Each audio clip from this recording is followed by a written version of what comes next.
our project is there. So let's go to check our project.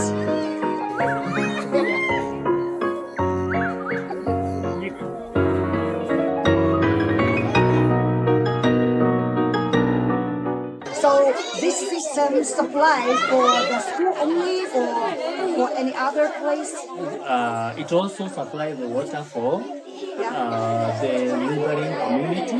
They come this place, they get some the water and they go back to their So, in the past, they used to go to the river, and the river is a bit far. Are you getting it? So it has been very healthy from the time it started. Yes. They are taking shorter time to come here and fetch some water to go use. so this system, you will not only supply this school, but also supply for the nearby communities. Yes, and they can feed the animals, they can plant the vegetables and anything nearby. It seems very nice. Yeah. Okay, there's a submersible pump. It's how many meters down underground?